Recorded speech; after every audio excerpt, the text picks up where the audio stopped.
Salut la team Sorare, j'espère que vous allez bien. On se retrouve pour une 49e projection de galerie qui va être assez rapide parce que vous allez voir que l'ami Poulpi, il a une galerie de 900 euros, mais il a plus de 1000 euros dans son wallet. Que faire sur cette deuxième partie de saison? Faut-il les garder en prévision de septembre ou faut-il investir maintenant pour continuer à se faire plaisir et essayer d'aller chercher bien entendu de beaux résultats? C'est ce qu'on va essayer de voir dans cette vidéo. Et on attaque tout de suite avec la galerie de Poulpi. Vous voyez qu'il est en rare. Alors il a quelques cartes limited mais majoritairement en rare. 14 cartes rares ici. Il a gagné 33 récompenses au total. Un reward winning lineup qui fait rêver de 16%. Et comme je vous le disais, 843 euros. Alors, c'est un joueur qui est là depuis octobre 2021. Il a fait des pauses, notamment après les paliers, etc. Donc, c'est pour ça aussi que c'est entrecoupé son aventure Sora. Regardons son fichier et ce qu'il nous dit. Il a donc 1012 euros de cash dans le wallet avec 20 euros de crédit marché. Il joue exclusivement en champion. Il a un intérêt prononcé pour la U23 qu'il a beaucoup joué par le passé en limited. Il a préparé la fin de saison avec certains échanges de cartes en prenant de la U23 pour pas perdre trop de valeur. Effectivement, c'est une bonne stratégie. Prendre des U23 en in-season, qui le seront encore l'année prochaine, que ça baisse trop. Et donc, maintenant, il hésite s'il doit focus une ligue ou rester en champion avec de la Ligue 1. Savoir combien investir sur cette fin de saison et combien garder. C'est justement toute la subtilité qu'on va essayer de voir dans cette vidéo.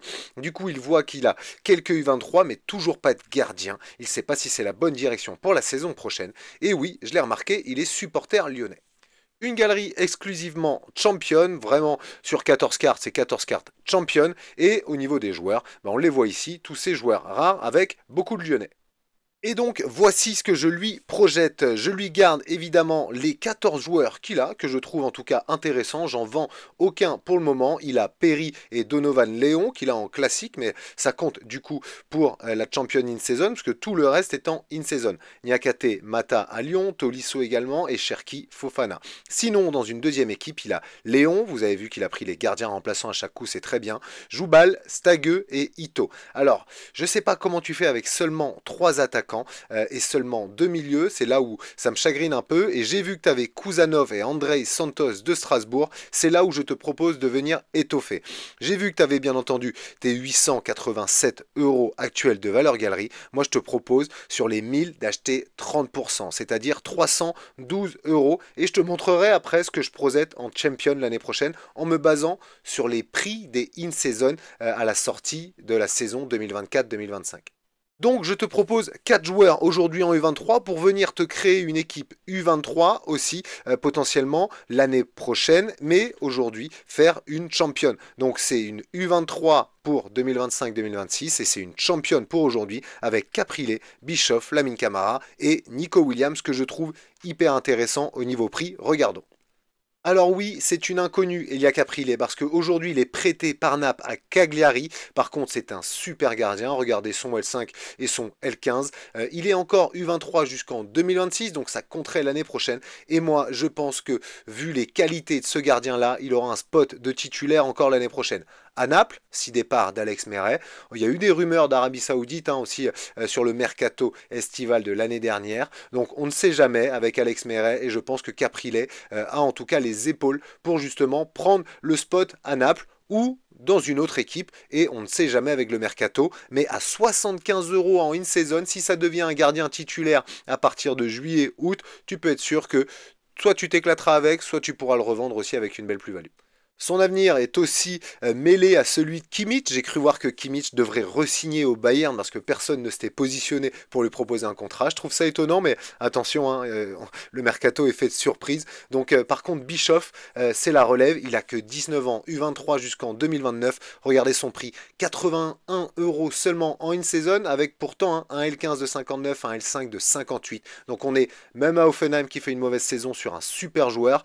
Bischoff, peu de risques pour moi si ça va signer au Bayern. Donc si en plus c'est titulaire au Bayern, voilà, tu peux être sûr que son prix il restera et il sera même un peu plus haut que ça, même en classique. Et puis dans tous les cas, utilisable en U23, si c'est titulaire au Bayern, ça fait un GOAT de plus.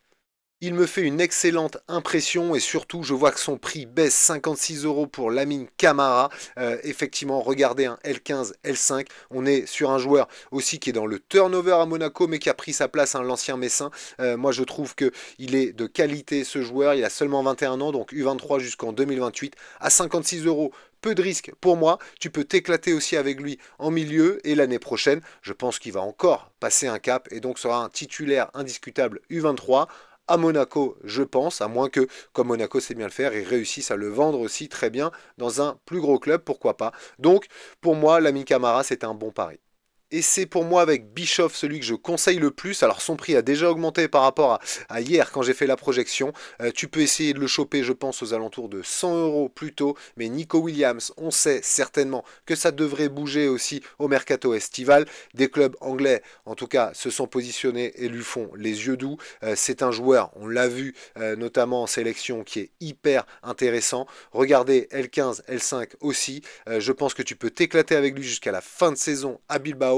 Et puis, si ça signe dans un gros club, c'est pour être titulaire. Nico Williams, il a eu 23 jusqu'en 2027 encore. Donc, à 100 €, je pense que dans un gros club, ça sera l'un des GOAT aussi, en tout cas niveau scoring. Et donc, je te propose de garder un petit pécule aussi pour potentiellement réinvestir du coup sur les in-season rares l'année prochaine. J'ai été prendre des exemples de prix, d'accord? Je te dis pas de prendre ces joueurs-là. J'ai été prendre des joueurs qui l'année dernière, en tout cas, étaient des valeurs sûres de Ligue 1, sans être des gros goats, mais en tout cas, étaient des valeurs sûres, normalement pressenties pour être titulaires, etc. Donc ça te donne les prix auxquels ils sont sortis en tout début de saison l'année dernière. Je te montre quelques exemples.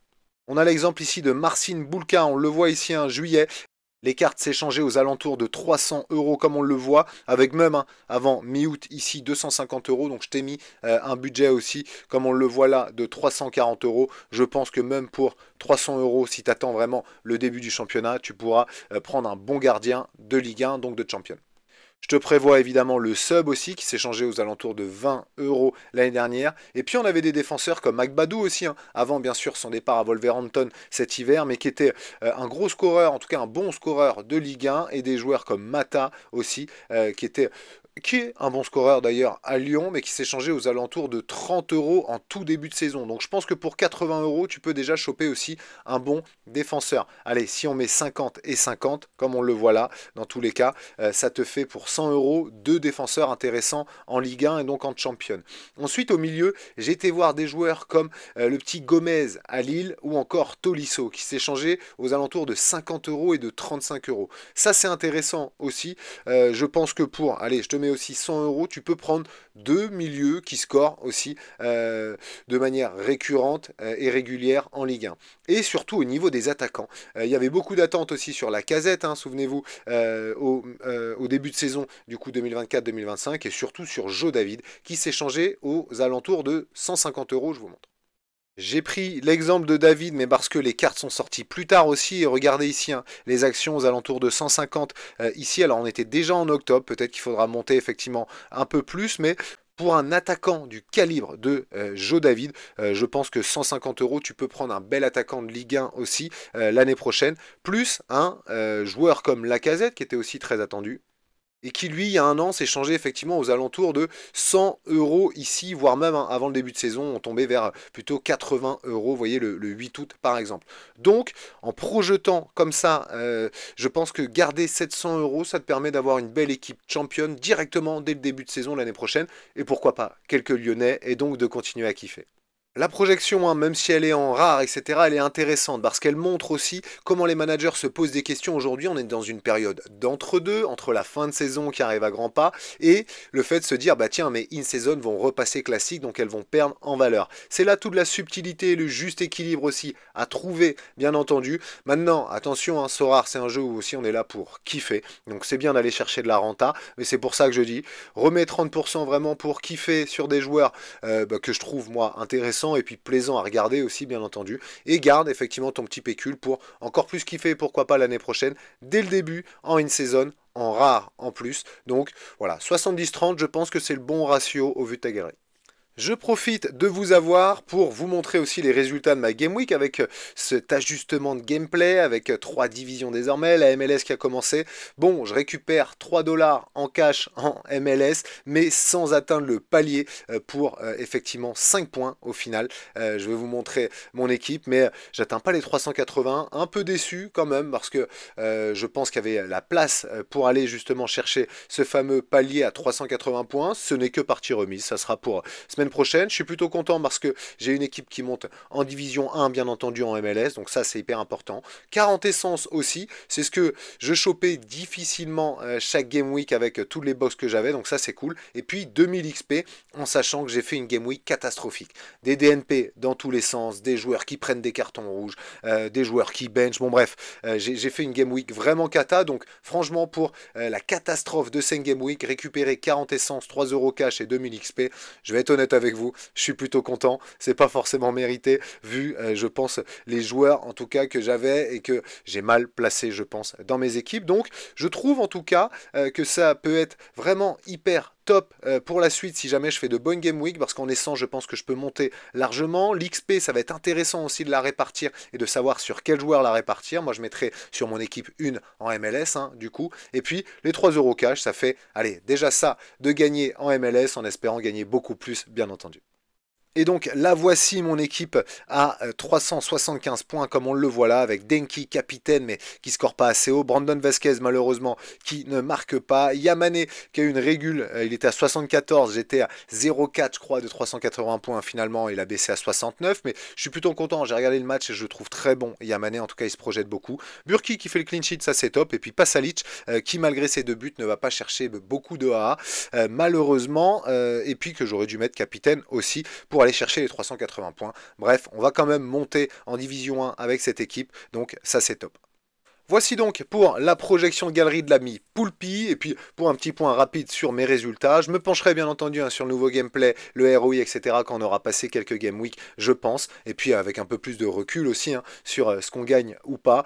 J'espère que vous, ça vous plaît, que vous avez passé une bonne game week, que vous avez eu moins de douilles que moi bien entendu, et puis on se dit à très vite pour une nouvelle vidéo. Salut!